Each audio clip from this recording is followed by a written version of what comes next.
we've always kind of seen ourselves in this sort of middle niche of, heavier than a lot of rock bands, but not as heavy as a lot of metal bands. And now, a word from our sponsors. We are proud to announce that we have Defy Sports with us again for Season 3. Of course, Defy Sports are an Irish company who design sports merchandise. From your local Gaelic team to your soccer team to your cycling team, they will design everything that you need in your club, from bags to jerseys to shorts to socks. And what else, Luke? Defy also offer merchandise for musicians. They will design merch for any band, singer-songwriter, any society, clubs, whatever you need merchandise for, they can accommodate you. And you can find Defy at defy.ie or on all social media platforms. And now, a word from our sponsors. We are absolutely delighted to announce that we have All Kings Competitions on board as a sponsor for Season 3 of That Sound podcast. All Kings are Ireland's original and best online competition website. From Ferraris to houses, to cash, to luxury holidays, and everything in between, All Kings have got you covered at great prices, great value. They can't be beat. Check out All Kings on all social media platforms. Thank you. On this week's episode of That Sound podcast, we have Ritual Effect. We're glad to have you on, boys. Thanks a million. Thanks for having us, man. No bother. I came across your stuff there not too long ago, and I definitely was on the list to get you on. So for anyone that is not too familiar with you, give us a wee backstory about how you got into music and how the band kind of got together. I know it's a probably long story from what I read, but give us a bit of a history of the band. Yeah, okay, well, I suppose I can start. The band kind of is a distant relative of kind of a band I might have started many years ago with different people. The songs that we kind of started with have been around in my kind of repertoire for a good few years. I met Christopher when we were touring around the country in different tribute bands way back in the early noughties. I was in a Smashing Pumpkins tribute band. He was in a Metallica tribute band. I was trying, but on the side, I was always trying to get kind of the bones of Ritual Effect together. Chris and me joined forces then a few years later. With various drummers, nobody really stayed around very long. There was always some sort of clash in personalities or ideas or just basic understanding of what we were trying to do. So about 2017, this guy answered an ad, came over, and he was really young for a start. He looked like someone who was considerably younger than us. We thought maybe he was in college, and that was all good and whatever. But we jammed, clicked like nobody has clicked before. It was an incredible love at first sight jam. Everything was just flowing. And then his dad came over and picked him up for school. Or he had school the next day. And we're like, what the hell's going on? So we realized we had a potential future with a school kid. Yeah, and he was 2 years left or 1 year left? Or? It was kind of my last year, yeah. Yeah, so, but most gifted drummer I'd ever experienced in a jam room, just amazing. So we did our best to work with the school schedule and got the songs nice and polished. Waited a couple of years really before we were ready to properly gig, and just hit the scene rolling. Yeah, definitely. Yeah. Brilliant. Yeah, like I started off listening to your first EP, Fossils. And as I was listening to it actually today again, I was going to ask you, Mo, what came to mind was like, you must have a riff book that is absolutely massive because there's some amount of stuff across them two EPs. What came to mind was like James Hetfield's, riff number 1. That Lav's describing it as like play 1A, play 1B, and play 2C all in a row and go back to 1A. Because there's a lot of variations across them two EPs, like. Yeah, that's funny.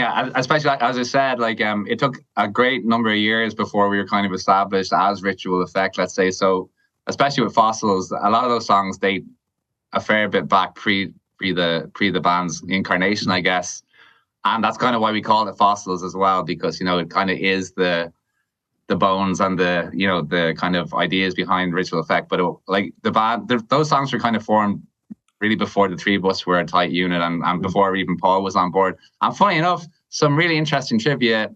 Paul himself didn't end up recording the songs. We had them recorded before he answered the ad. That was a slight cliff note I didn't include. But a man from your neck of the woods was the drummer on Fossils, Mr. Alan Duffy. I don't know if you would be No way. Yeah. Alan's now living in Toronto. That's right. Yeah. So one of the last things he did before he left was record the songs for us. And no better man, and that's no slight to yourself, Paul, at all. No. Alan's a fucking killer player, so a big shout out to the Duff man, Alan Duffy. In 2 days. It was the most impressive feat of drumming in a studio, especially since he didn't write the songs with us. We just brought them to him with the ideas of what we wanted played, and he just took it and ran with it. Yeah, he's a human metronome, man. You play that album for him, he listened to it, and he's like, "Yeah, I've got the gist of it. Let's go." That was it. He's a savage. He's a fucking savage. Yeah. So, hello, Alan, if you're listening. Shout out to Alan in Toronto. He's still drumming away, I see. So that's right. Give him a big shout out. Yeah. But the overall sound on that album is what I got from it was obviously your own stuff, but like what I heard was like Alice in Chains, kind of Soundgarden, kind of that grunge, that rougher distortion. I'm sure there was dropped tuning and a lot of that stuff and that as well. Like it's a lovely sound. And did you get to tour, like go around the country with that album, or what way did that happen when you said there was changes in the band, or what way?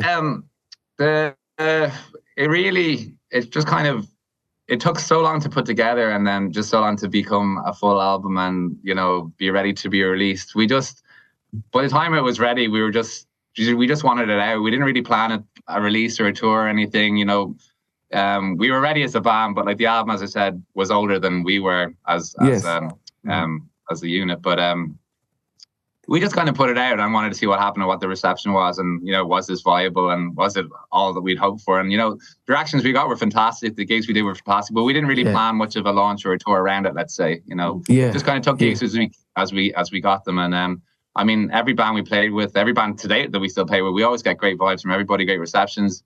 Spreading from genres that are lighter than us to heavier than us. I don't think there's a lot of bands on the exact same wavelength as us. Like the majority of the time, we would play with a lot of heavier sounding bands, but like we get on great with them, So yeah, we'll get to that with the Metal with the Masses stuff. But is it the last song on the track, the LHW?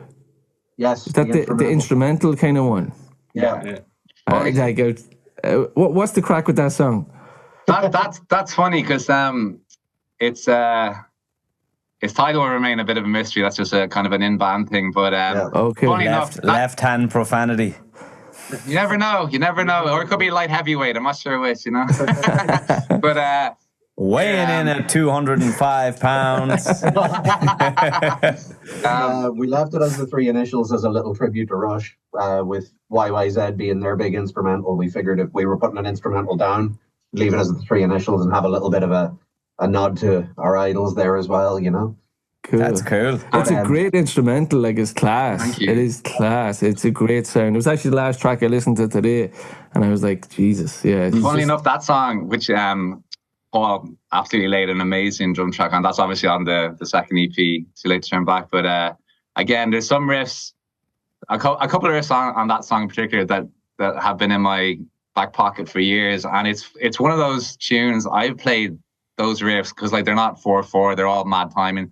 I played them for so many drummers over the years, and none of them clicked with it. Like, and I just kept on putting it away. But funny enough, like the first night, I think we got together. Like when he came out for the audition, I just threw that at him just for the crack, and it was the first guy that just clicked with it straight away. So that was one of the ones we developed earlier on with Paul in the band, and it's still one of my favorites to play. It's awesome.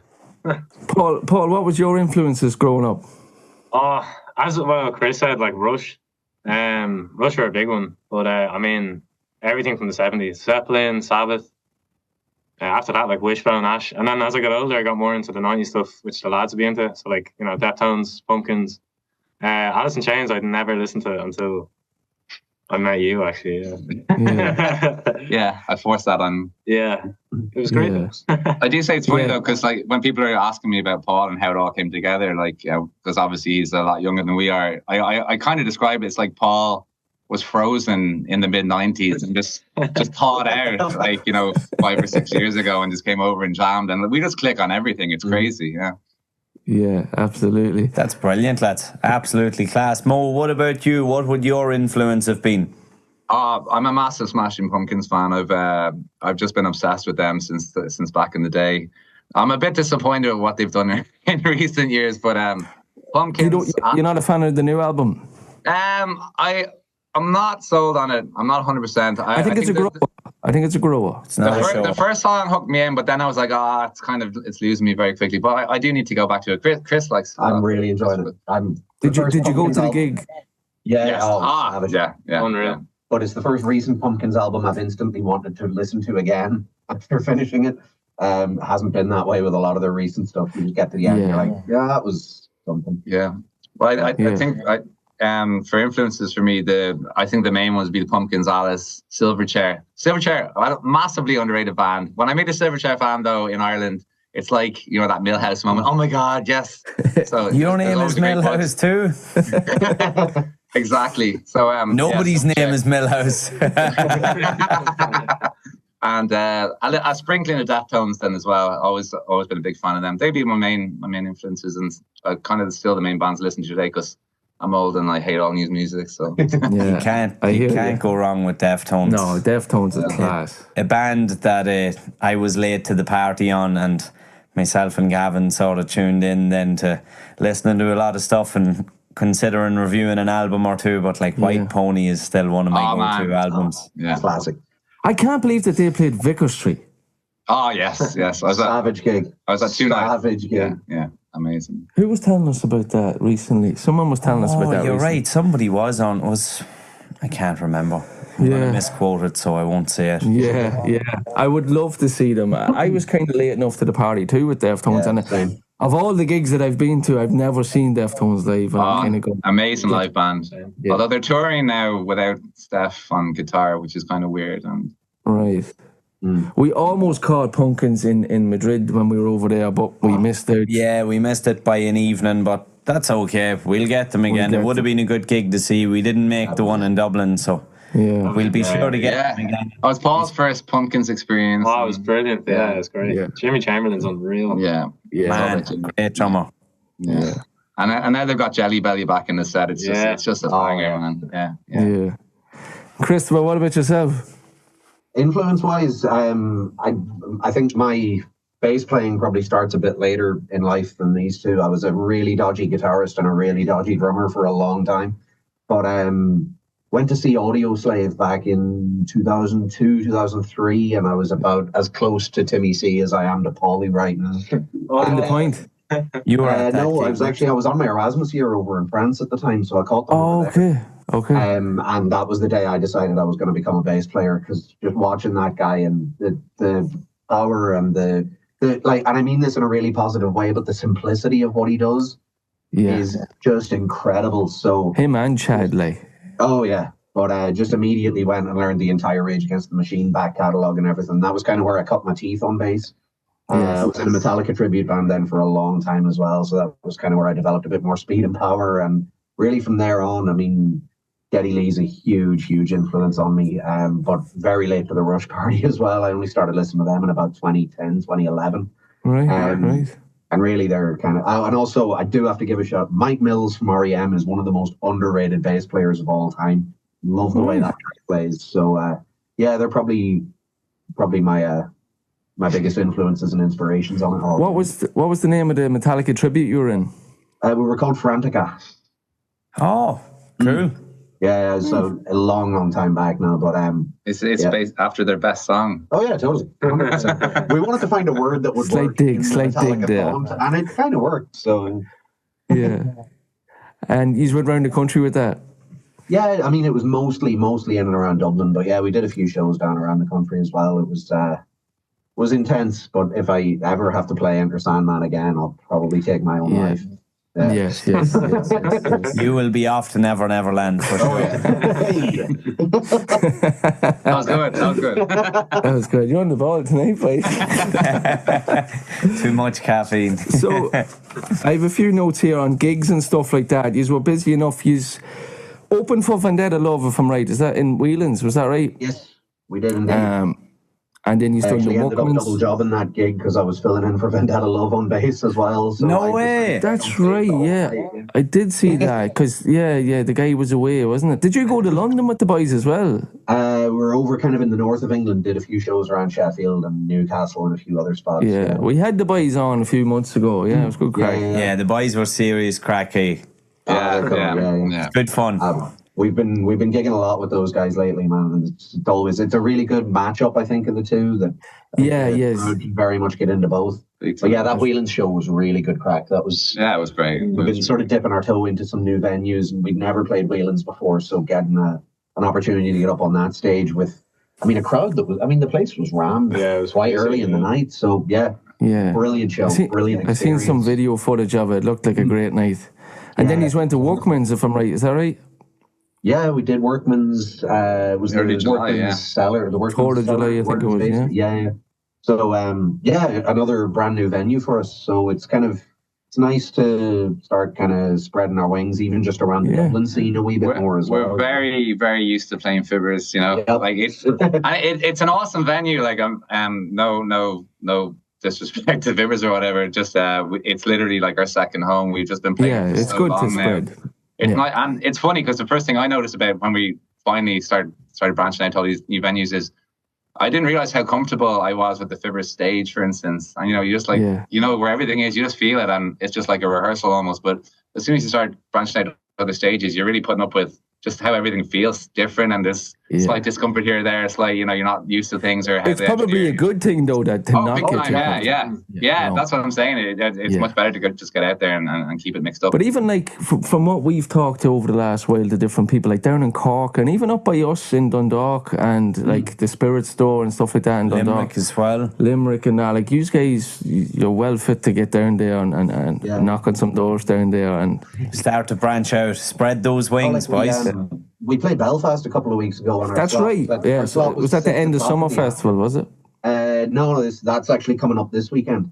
Oh, sorry, brilliant. We were up in Voodoo and we played like a 6 o'clock slot, but the place was jammed. Yeah. It was incredible. Like the support for the scene up there is something else. That's great to see. Yeah, and just have people actually watching bands that they don't even know. Yeah. It's like it's quite a foreign concept, really. Like we're so used to bringing our crowd to gigs and then everybody else's crowd coming to watch them and disappearing or going for smokes or whatever. But the crowd up in Voodoo were just insane. Great. And there was just a really good camaraderie between all the bands, and it just felt great. And massive shout out to Sky Pilot actually, because they're just an unbelievably good band. It was great to play with them. It was all three. We'll have to check them out. It was really, really awesome. There definitely seems to be a good scene at the minute. Like there seems to be a kind of a movement between grunge or alternative rock or heavy metal or death metal. Like there's something brewing. There's a lot of stuff happening right now around the country, I feel. Especially like Luke just said, Limerick, Cork, Dublin, up by us here, up the north as well. It's good to see, because for a while there we were all cracking up, as we all know, and to get back out having fun, bumping into strangers and talking shit, like that's what it's all about. It really is. It really is. Be back, yeah. So tell us about Metal to the Masses. He's had a good. Yeah, we had two very good runs. Just so close to It was something I think myself and Mo particularly had always been a wee bit apprehensive about for a long time, I think, because we've always kind of seen ourselves in this sort of middle niche of, heavier than a lot of rock bands, but not as heavy as a lot of metal bands. We kind of wondered if Metal to the Masses not so much if Metal to the Masses would suit us, but if we'd suit Metal to the Masses almost. But we were convinced to enter it a couple of years back, and it was groundbreaking for us. I think it was an incredible experience. I mean, we say that we play Fibbers an awful lot, but man, those Metal to the Masses gigs were just Fibbers on the next level. Definitely. I've never seen the place that full. I've never seen that sort of support. I've never seen, sorry to talk about it from a business standpoint, but even just merch sales for local bands. The amount of shirts and stickers and hats and CDs going over that table were, and it's a brilliant annual event that I think really brings out not just the crowd, but I think it brings out the best in the bands as well, you know? Yeah, and definitely it brings out the good in people as well, because people know at the likes of Metal to the Masses that merch is what keeps bands going. You know what I mean? In a way, not That's what keeps the thing afloat, or at least there's a good profit in it for bands to reinvest in themselves. to keep going. And the people that go to these gigs know that, and it's great to hear that the support is going to, like you just said, local bands. You know what I mean? A lot of local but bands just though the- have cool T-shirts. Absolutely. You have to think words that burn that are local to us have class designs. Yeah.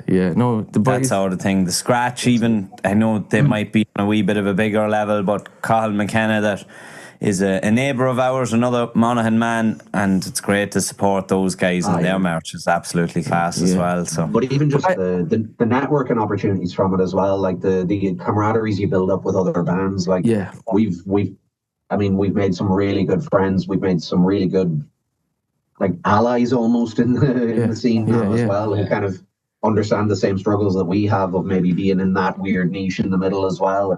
It's been really good to know that we're, you know, a lot of other bands feel the same way we feel about it all too, and it's kind of cool to have that network there now of bands that you're figuring out what or that we'll call on. You know, it was a game changer for us. It really was. Brilliant. You're starting to figure out or feel like this is what hard is, Chris. Yeah.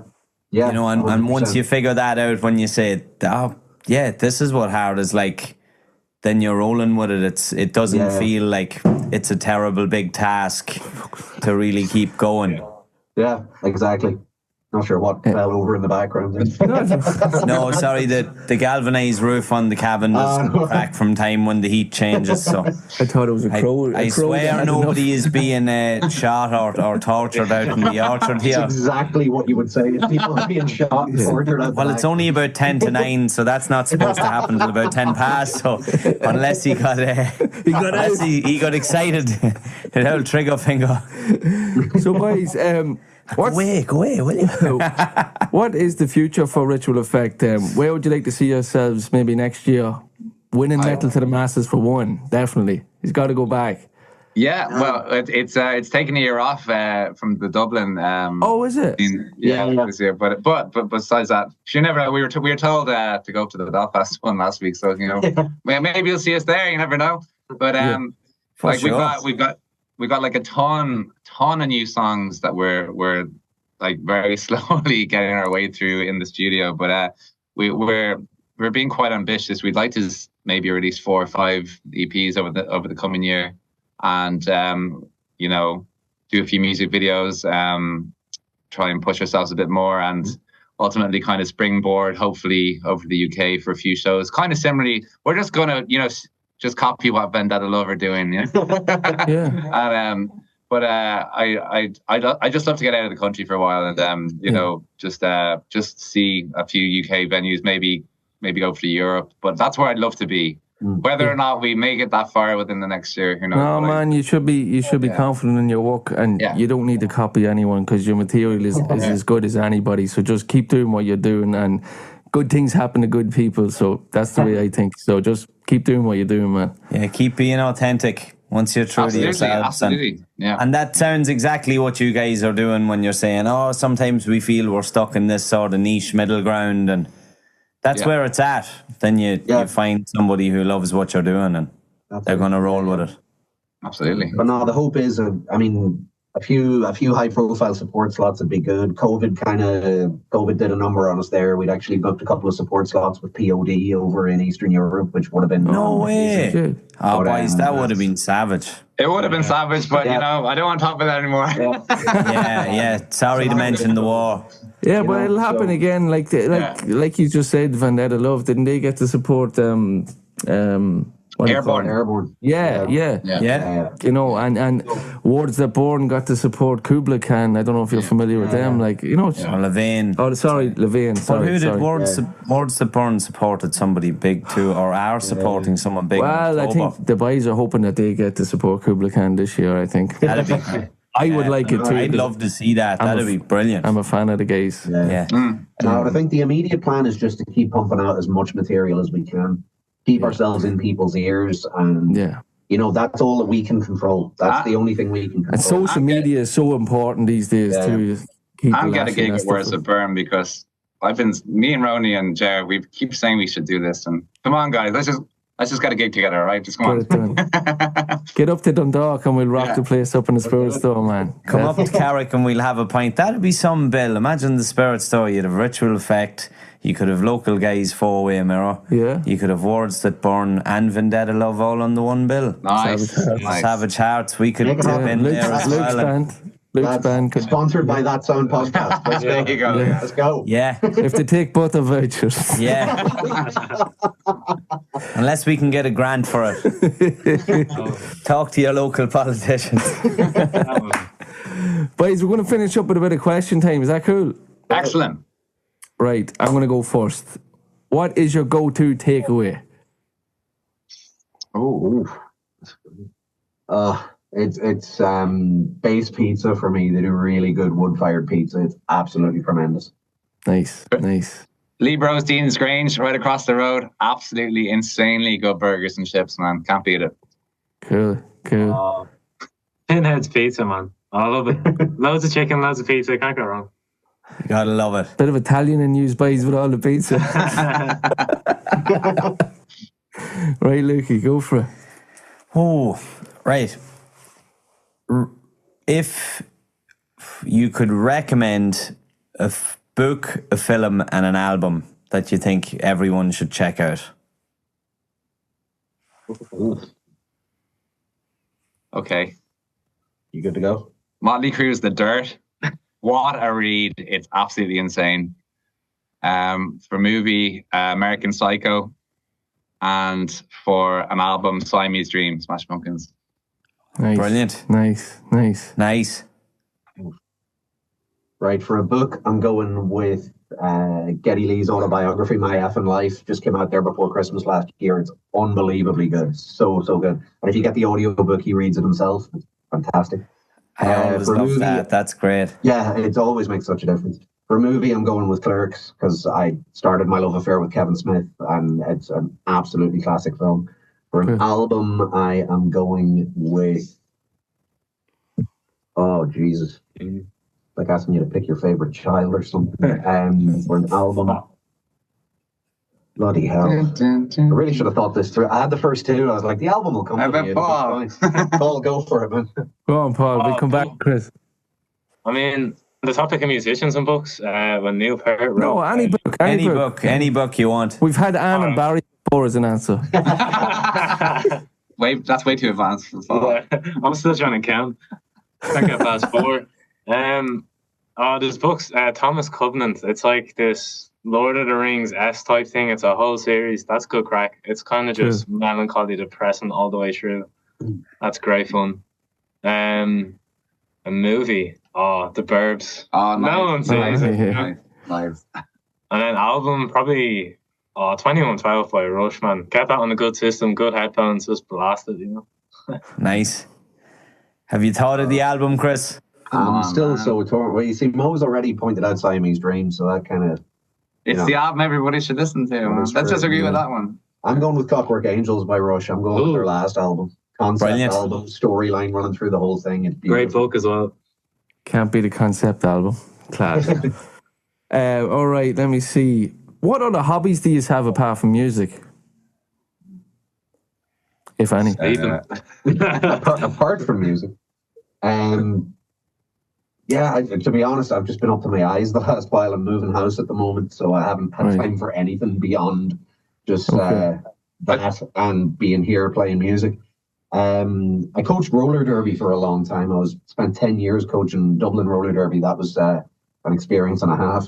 But beyond that, not a whole lot. I like reading. Roller derby. It's out there. That's it.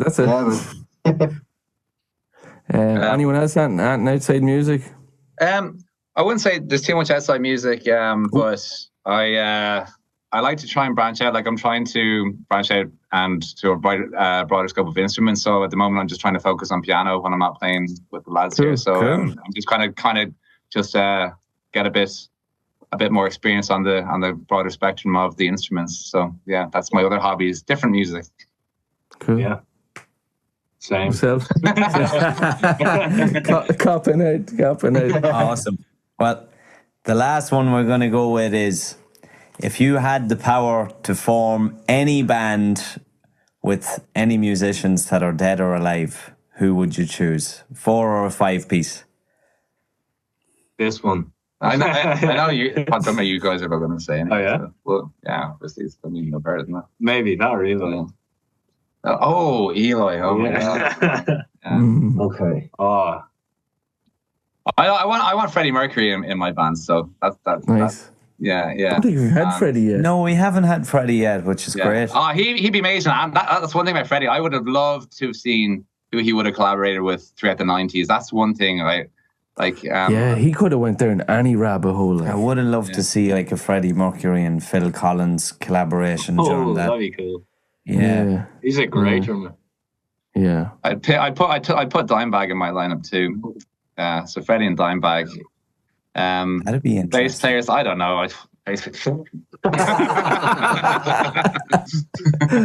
Yeah. That deserves a dead arm. Yeah. Do you guys have any guys you'd like to see in a band? Because Oh, I don't want to steal the limelight here. Right. I'm going with Animal from the Muppets on drums. okay. Gotta be Geddy on bass. Has to be Geddy on bass. Guitar, I'm gonna come back to guitar because guitar is Oh yeah, go on. I'm gonna go with Alanis on vocals. Oh, Nice. Alanis on vocals would be an interesting one, and I'm gonna go with Billy Corgan on guitar / backing vocal. That's my 4. strictly backing. Billy Corgan, the Smashing Pumpkins, Yeah. Homer Simpson, smiling politely. That's a good mix of. I think so. Yeah, I like it. Yeah. Interesting. Oh my God. Interesting. Do you want to add anyone to the mix? Matt Gartzke. Have you ever heard of him? Yeah, very good drummer. He's a great drummer. He's unreal. I don't know. Mike Gartzke, Mike Stern, House and the Bassy, same band. What's the other one you need? A singer? Yeah. Like Elmo from the Muppets or something. Deadly. So where can people find you, or what do you want to give a shout out, how social media tags or anything coming up that people can check out? Everything with a Ritual Effect after it, really. Facebook, Instagram, YouTube.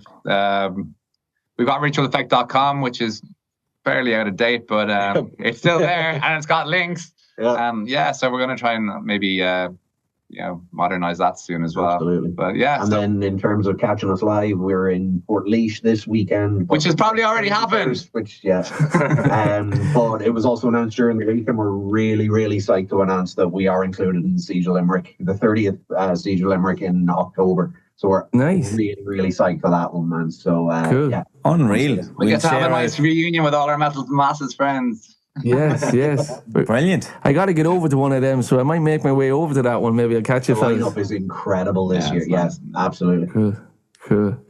Man, it's been a pleasure talking to you, and I wish you the best of luck in the future, and hopefully catch you on the road someday. And thanks for your time.